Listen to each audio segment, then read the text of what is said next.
Hey everybody, welcome to Rambling Through Everyday Life with Fran and Angela. My name is Fran and I'm one of the co-hosts for this podcast. We're so thankful for you guys. Let me tell you something. This week it is just Fran and Angela. I do not know how you feel about just Fran and Angela, but that's what you've got. We kind of had to have a change of plans, literally the day before or the day of, I can't remember exactly, but our guest, we had to reschedule. That's what we were planning on, having a guest release, but we're going to tell you in the opening of the episode who it is so that you can start following her and falling in love with her like we have fallen in love with her. I'm going to ask her to be a regular contributor to this podcast. I have a feeling she won't be able to, but she's just my new favorite, and y'all are going to love her too. So anyway, we are thankful for you, thankful to serve you. We literally want nothing more than to bring life and hope and encouragement to you. And so we hope to do that every single week.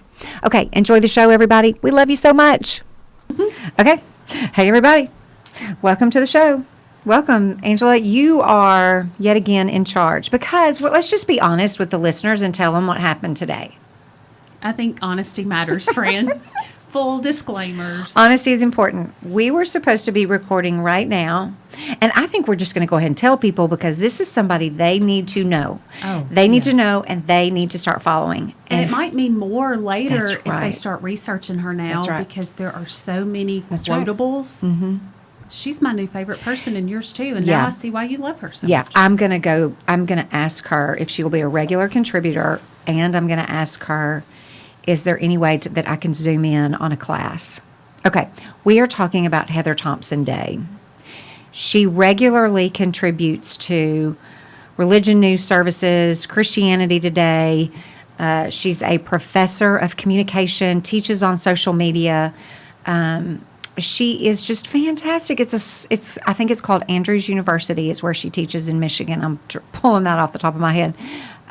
She's just absolutely fantastic. I found her on the Twitter world, and that's where she shines the best outside of her podcast, Viral Jesus, that is through Christianity Today. But anyway, she's fantastic. We were supposed to be recording with her, but she's sick. Poor thing. I know. I would not wish that stomach virus on anybody. It's going around. Y'all keep washing your hands. Stay safe. Yeah. So anyway, we're going to reschedule with her, but if you do not know Heather Thompson Day, you need to just go ahead and Google her and search her and follow her on all the socials because she's just something else. Yeah. So anyway, okay. So we're going to talk about some things that Angela's just going to be in charge of because I don't know what we're doing. Well, for a lot of us, Fran, we have made it to daylight savings time finally. Praise the Lord. Spring break week. Yeah, give the Lord some praise. I don't care if it's 30 degrees, but if we get a longer hour, if we get an extra hour at the end of the day, I'm great. Mm-hmm. What is that seasonal, what is it, sad when you're... Yeah, seasonal depression. Yeah, but it stands for seasonal anxiety and depression. Oh, maybe? I don't know. Anyway, I didn't realize I had it until that really pretty sunshiny day out of nowhere, and I was so happy. It's like, I must have seasonal... something. The darkness is stupid. We need the light. Well, and God, we've had several days. We had a stretch of like a week of several days, and then all of a sudden, bam. Yeah. It's cold again. It's dumb. But not forever. Not forever. Spring has sprung. Yep, spring is coming. Longer days are coming. It will not stay cold forever. Baseball. Tell us about your boy. I love it. I love baseball season, and just, nobody cares, but the MLB is still in a lockout, and I am so mad about it that I'm just like, come on, get it together. They better get it together before my tickets Memorial Day weekend. Get it together. So I'm mad about that because we're huge Braves fans in our house, and so we need opening day to come. But anyway, Dylan, the youngest, plays. He's a pitcher here at Union, and he is getting in games. He should pitch this afternoon while we are recording, so I'm just going to have my handy-dandy phone up and just occasionally look at the game. But it's so fun. It's so fun, and I don't know. I love baseball. Go team. I'm so proud of Dylan. Yeah, we are too. Love it. Doing hard things. Yes. Yeah. Go baseball. No pressure for a pitcher, for crying out loud. Oh, my goodness. You know? so much pressure. It is. We would have him on the show, except he never says enough words out loud. He, He's the quietest. He has the sweetest If grin. it was me and him, he would. He would. Yeah. But he's funny. If you're a parent and you have kids, all your kids are different. Mm-hmm. And he's the one that just flies under the radar. And he's one of the funniest people I've ever known. And secretly funny. And he and I make each other laugh. Make each other laugh. And he's also the one that I know will be very tender to me as I age. Mm-hmm. And so one day when I'm in my 70s and 80s, Lord willing, he'll be the one to worry about me and take care of me. But anyway. It's so funny you said that, because about a week ago, out of nowhere, Cole Snyder got the funniest look on his face. And I said, "What?" And he just grinned and chuckled and said, "I am so putting you in a home." I was like, "I'm sorry, listen, what?" That's fine. He's planning my nursing home care. I looked at him. I said, "I'm taking you to Disney World. You're planning putting on... don't put me in a home." I know. Anyway, y'all come check on us in a few years. I know. Okay, so we had the IF gathering. Yeah, you did. I didn't get to go. You had baseball. I know. We had a lot going on, and it just didn't work out. But anyway, you're going to tell us something we all need to take away and learn. Yes, I sure am, because let me tell you this. In addition to, we knew it would be a powerhouse lineup, and it was. The teaching and the worship was just the best it's ever been. Mm-hmm. But the surprise, and Jenny Allen even said this was a surprise, they had to rearrange the schedule at the very last minute, because we were able to live stream with a pastor from Ukraine. Cannot even imagine. We were able to look in the eyes of a man speaking with us who lives and serves and loves the Lord from Ukraine. Mm-mm. And it just... I would have cried the whole time. Oh, my goodness. It was 3 a.m. in Ukraine. God bless it all. And that man, I'll never forget it. I'm struggling with words because it was so profound. But as soon as I got over the initial shock, I thought, I've got to write some things down. That I was just so mesmerized by him. But he said several things that I'll never forget. He said, the presence of Jesus in the boat with you does not prevent the storm, but it does keep the boat from sinking. That's right. The other thing he said, and I thought, man, if that won't preach, nothing will. He said, it's funny. He said before that, he said the local church has mobilized beautifully. People are loving God, loving others, just the way that they should. But he said the funny thing is nobody talks about denomination anymore. Well, how about that? Isn't that interesting? Bam. When you are fighting for your very lives. That's right. And you realize what matters. It's That's not right. denomination. I know. It's Jesus. Thank you for the perspective, Pastor, in Ukraine. It was so good. So Jenny went on to talk to him, I don't even know how long, maybe 10 or 15 minutes or so, but she asked him several questions, and then she said, "Can I ask you personally how you're doing?" She said, "Are you afraid?" And he sat there a minute, and you could tell he was thinking about it, but he had the most peaceful look on his face, and he said, "I'm not afraid."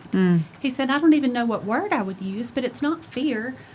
And he said, "If something happens to me or my family, there is nothing I can do about that." Yeah.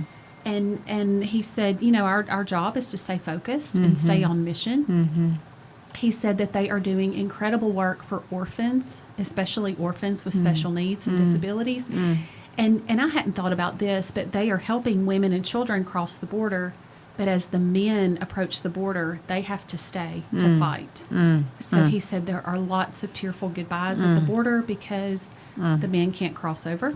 And who knows if you're going to see each other again. So he said, when Jenny said, "How can we pray?" He said, "Pray for the families, provision for job loss." You don't even think about the fact they can't have normal work days and paychecks. The emotional health, pray, of course, for the war to end.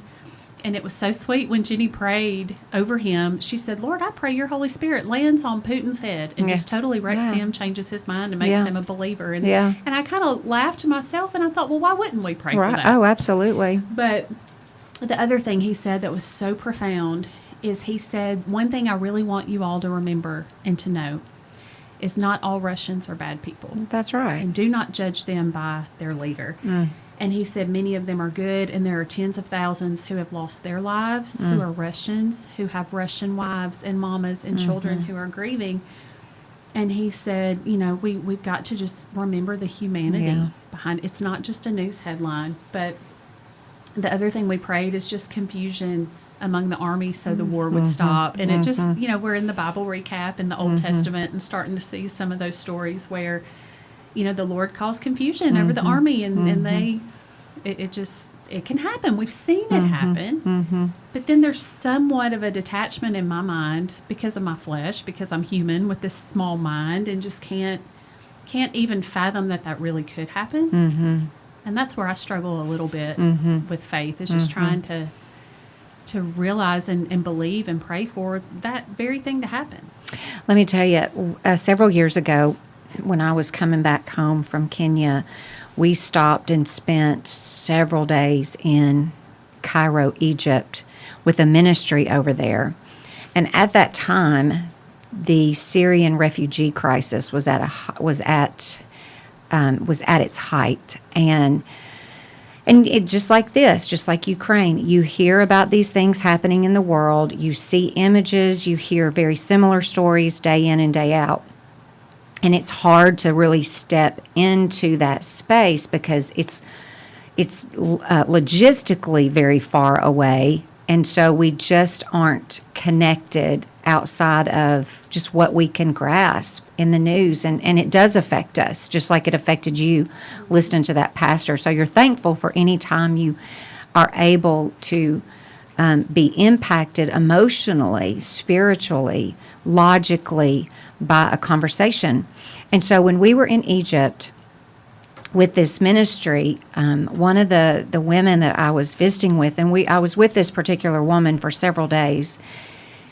Her family.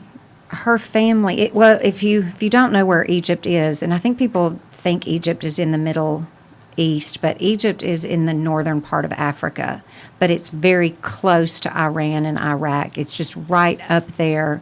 If you were to think, where is the Middle East? Like your brain, I just maybe can't picture it, but Egypt is a part of Africa, but it is up there near Iran and Iraq and what we think of as far as Middle East goes. But anyway, she is from Syria.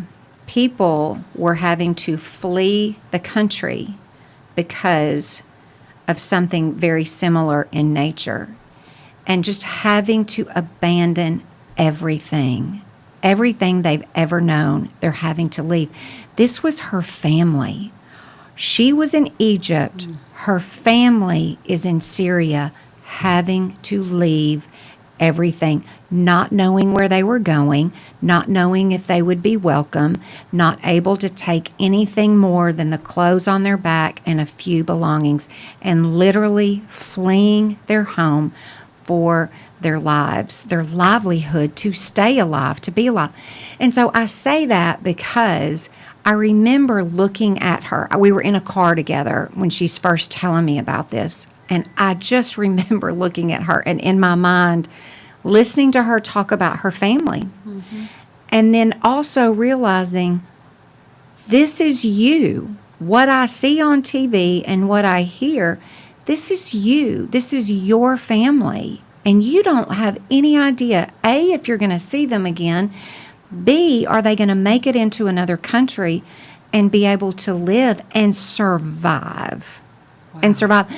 And so it just, I won't ever forget it. But now that all of this is going on between Russia and Ukraine, and the Ukrainians having to flee and live and find these other places to be, you just think, God, help us to be very sensitive and aware that these are your people, and what can we do to come alongside and support. And so I think that, we need to listen to these stories, and yes, we're all impacted by it, but we need to financially support something. I don't even know what that is right now off the top of my head, but by the time this airs, we'll find some organization or two and have it in the show notes. I'm talking just like $10, $25, something. We can't understand this because in the United States, if we get mad at our state, we just go to another state. That's right. We don't get this. We don't understand what this is like, and it's real and it's serious. And I think as believers, we don't need to just be emotionally affected by it. We need to figure out a way to come alongside and help the Ukrainians be safe and be able to move forward, however that even occurs. Amen. Yeah. So anyway.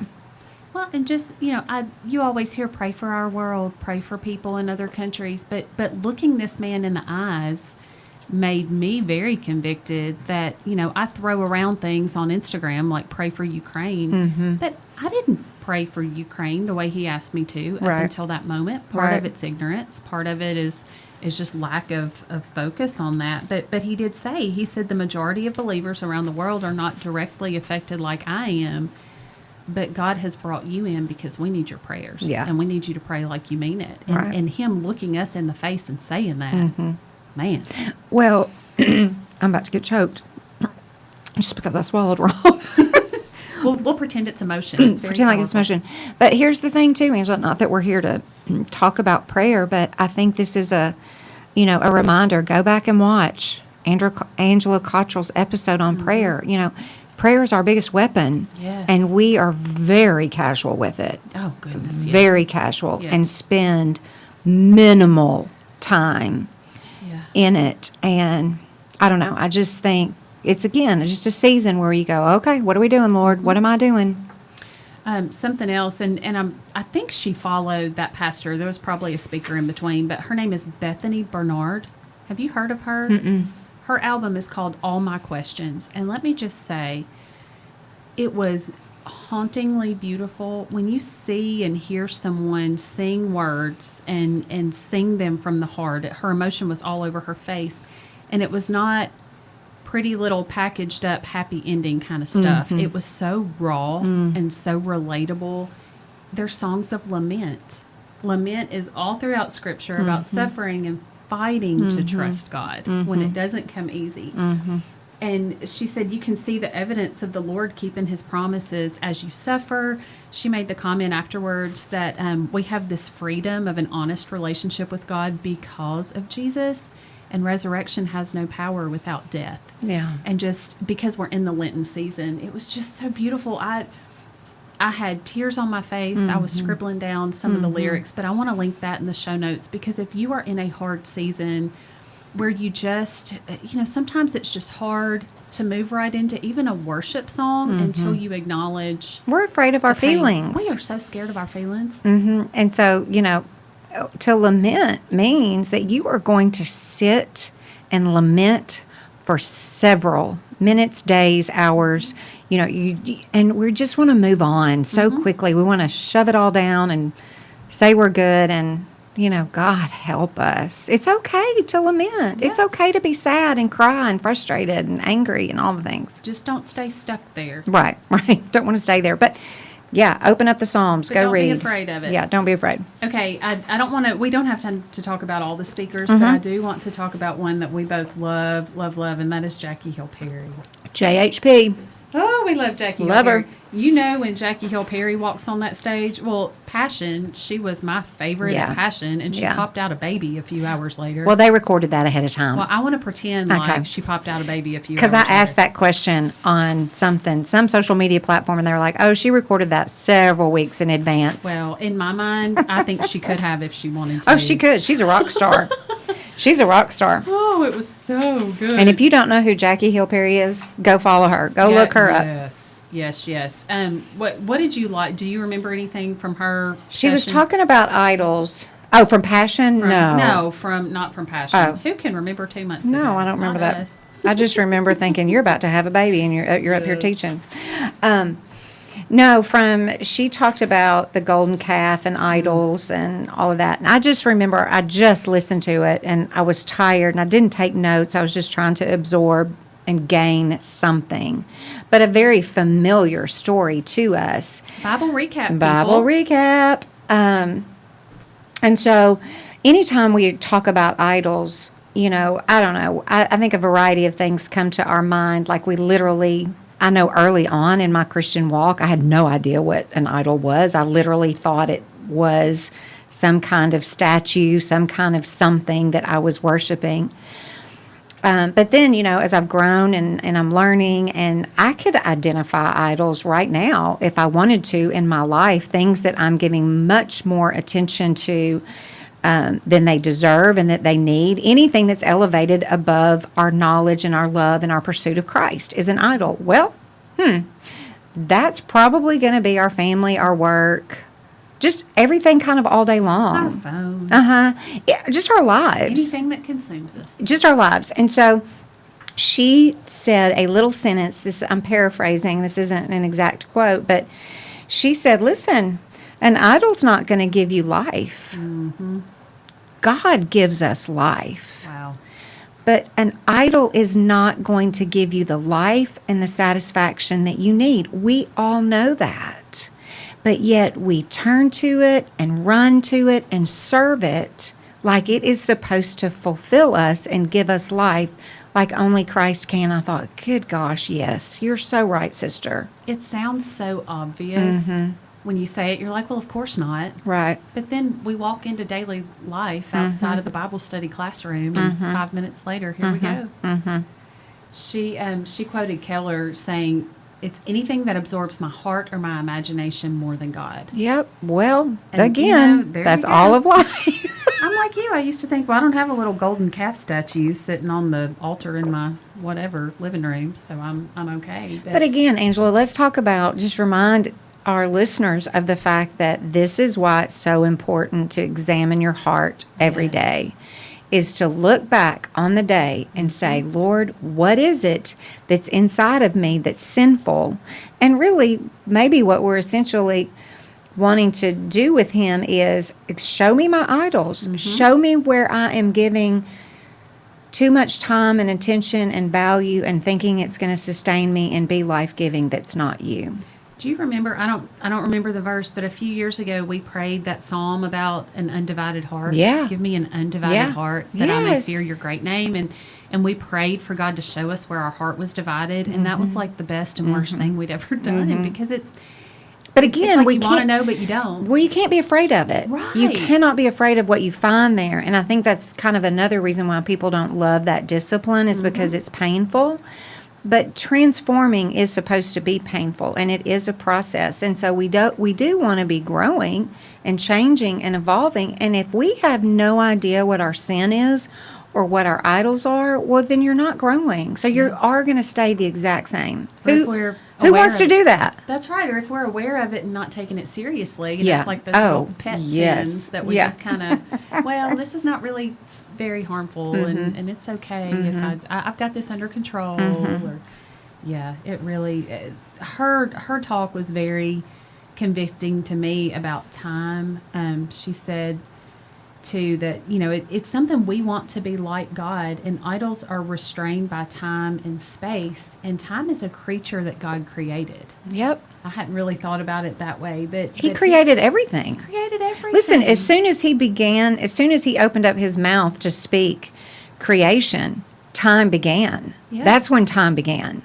Because before that, there was no need for time. Yep. And so now it's like, okay, he created time. It is his. He is going to do with it however he wants to. He is sovereign over time. So good. Yeah. Okay. What else do we want to talk about? It was a good weekend. Okay, so Lydia shared a quote with me last night that she found, and I want to read this to you. It was a mic drop moment for me personally, and we're going to talk just a minute about why. But I want you to react to this quote. You ready? I'm closing my eyes to focus. Okay, everybody, if you're driving, don't close your eyes. No. But everybody listening, close your eyes like Fran and focus. Peace can feel like boredom to people who grew up in chaos. Oh, amen. 100% true. We don't know what to do with peace because if you have got any kind of chaos in your life, you're used to it being around you and a part of your life, and then you don't know what to do with it. So you're constantly moving and busy. You don't know how to sit and be because you don't have a healthy environment. Yep. I realized I love this quote in part because it was a reminder of a moment I had with the Lord about a month ago. And I realized how I'm self-sabotaging whenever things are peaceful in my life. We get anxious. I get anxious, and I'm scanning my phone. Well, Angela, you're an achiever. You're supposed to be doing things for crying out loud. That's when I'll check my email. Like, there's got to be something out there. I mean, I'm supposed to be doing something for crying out loud. How do I just not do anything? Right. What does that even look like? I'm telling you, it's a huge concern for this generation to not know how to rest their mind and to truly be at peace without feeling like, oh my gosh, something must be happening and I'm missing it. We don't know how to be still, friend. No, we don't. We don't know how to be still. So that also leads me, you know, do you ever notice that when the Lord is really trying to level you up in an area, you see it over and over everywhere you turn? Absolutely. That is me right now with this very thing. And Fran already has this permission, but Fran, this is your permission to just, you know, call out all my junk and be the big sister that I need desperately in life. Because Fran will say, hey, look, you need to work on this. She says it a lot nicer. But yesterday, I think, in yesterday's Bible recap, it said, out of all the 10 commandments, there are 2 that the Lord keeps repeating. You shall have no gods before me is one. You know what the other one is? Rest. Those 2 of the 10 get repeated over and over and over again. Have no other gods, which is the idols, and rest. And it is just... He knew. He knew. I get the feeling that he had me figured out before, before I was on this earth. It says, what other God commands us to rest? Most of our idols demand more from us, more striving, more trying, more doing. And God says, nope, not my people. The people of false gods can run themselves ragged, but my people are provided for, even when they take a day off to spend with me. So we honestly think if we take that day off to rest, that everything's going to fall apart. And you said it, and you're probably going to go here with this. And when you said this to me the other day on Voxer, I had heard it from somewhere else, but we are working from a place of rest. We're not working to get to rest. We are working from a place of rest, and so that's why it's so important. And it's interesting because I was sitting at the IF gathering. They always have some kind of takeaway at the end, and this year we had little white flags, and you wrote on one side, what am I leaving behind, and on the other side of the flag, you wrote down, what am I moving toward? I feel like when you say a little white flag, like the flag of surrender, like... Yeah, like a little white... Like a little yard flag, you know, like when the man sprays the lawn. Help. There were these little white flags. And I wrote down, I've got to, and y'all, I've been around this mountain and probably will. This is not the first time. This is just where I'm going to live my life. And no, you're not. No, you're not. You're going to grow in this. I am growing. Now, you are. Yes. Okay. The mountain climbing and circling is much healthier and knowledgeable than it used to be. I've made so much work in this, but I think the area that's hard for us does not always immediately just go away. Oh gosh, that's right. That's why sanctification's going to be on this hill forever. Maybe not forever. That's the transformation. Yes. How great would it be to just go, dear Lord, please help me, you know, and just boom, there it is, you're done. It's the thorn in my flesh. It is. It's going to be there until the day we die. We've all got them. We've all got them. It's just a matter of what kind of progress are you going to make, Angela? So if you're listening and you have a struggle, newsflash, you're not alone. And we're not perfect. There's your other newsflash. So this is something that I'm just, you know, it's just, here we go again. But I'm learning, as I wrote that down, stop striving and then moving toward a posture of rest. Rebecca Lyon's books are so helpful to me, Rhythms of Renewal. And just having this whole conversation again. But what I have to do is go, okay, pause. Where am I in my life right now, and how does this apply? Because I do well with it for a while. Right. And then I fall back into that rhythm of, now I'm rested, now I'm going to and go 10,000 miles an hour, but then that becomes unhealthy over time, and it's time to rest again. And my nature is not to go, okay, time to rest. Right. Yeah. Well, it's just hard for all of us. And I think that, you know, for me, I don't want to say I'm the opposite of you, but I do get uncomfortable when there's too much downtime. But I also get anxious and overwhelmed and afraid when I have too much going on, and then I just kind of shut down altogether.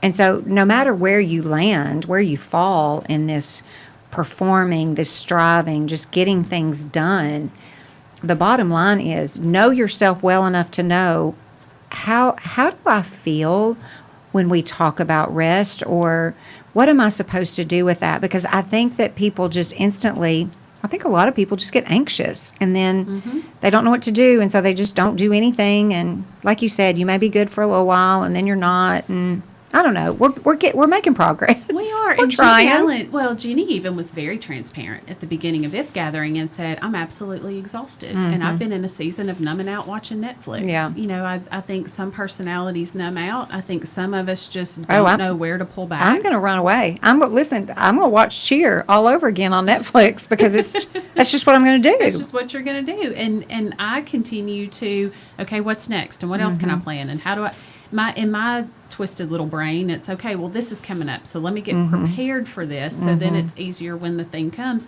And I've not even asked the Lord if that's the thing I'm supposed to be doing. Right. So again, you know, when you see something over and over and over, it's not by accident. So this morning in Jesus Calling, it was one of our favorite verses, Proverbs 19:21. We're going to make a lot of plans in our hearts, but God's will and counsel will stand. And I've not even asked the Lord. And you helped me process that out. It was like, okay, these things maybe are in our future, but have we even asked the Lord? Are we in autopilot? Oh, sure. Or have we even paused to say, okay, Lord, is this still the season for this? Because things come in seasons. It's not automatic, hey, I'm going to do this every year till I die. Well, and that's what we're talking about. We're talking about with Summer Bible Study. We've done it for many years at the barn every summer. And it's great, but, you know, I think now it is time. Lord, what do you want us to do? We have no idea, because neither one of us have bothered. We haven't asked him. Asked him. He may be like, yeah, keep going. Or he may be like, no, we're going to stop and do something else. Yeah. But it's just, it makes us anxious, because we love to just keep doing what we're doing, as unhealthy as it is. Let's just keep doing it, because it's familiar and it's comfortable, and I don't want to stop. I don't want to slow down. I don't want to think through. I don't want to be prayerful. I don't want to journal. You know, Lord, come on, let's just keep doing what we're doing. It's all good. And it goes back, you know, to that quote that you shared, and Amy Reagan reminded me of, and we'll have to find the direct quote, but she told me along these same lines this past weekend, Christians should be the most rested people on the planet. And, you know, we've got to rest well and then walk what's put in front of us. Yeah. How do we know what's put in front of us if the Lord's not in it?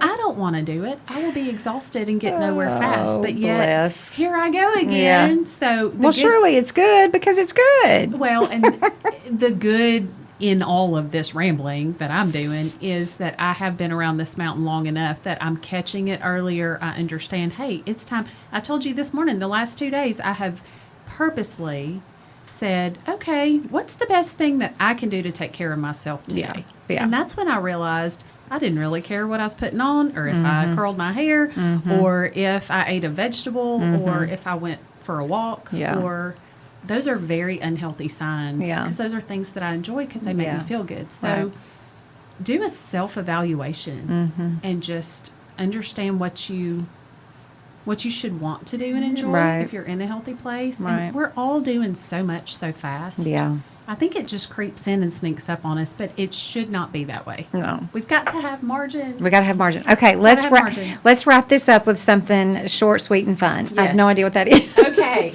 You're the fun one, Fran. Don't start with me. I got to think about it. Short and sweet and fun. When this comes out, I'll be at Disney World. Oh, whatever.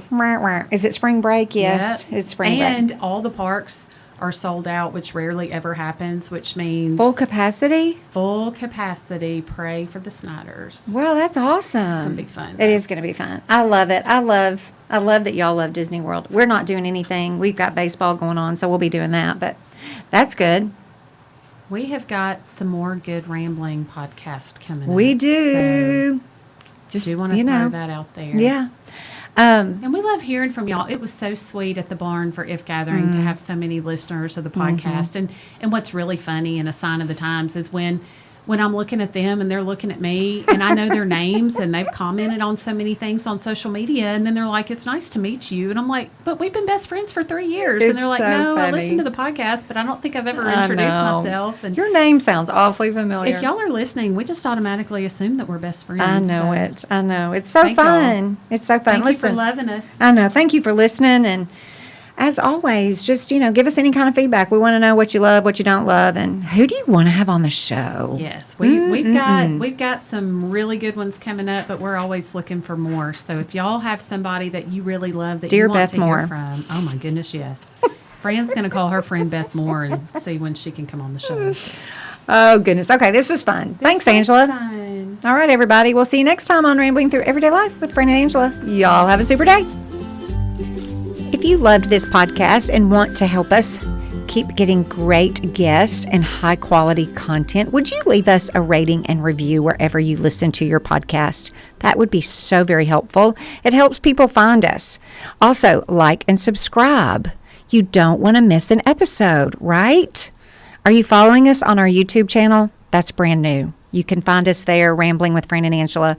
Y'all know that we're also on Facebook and Instagram, Rambling Through Everyday Life. Thanks for listening, everybody. Have a fantastic week.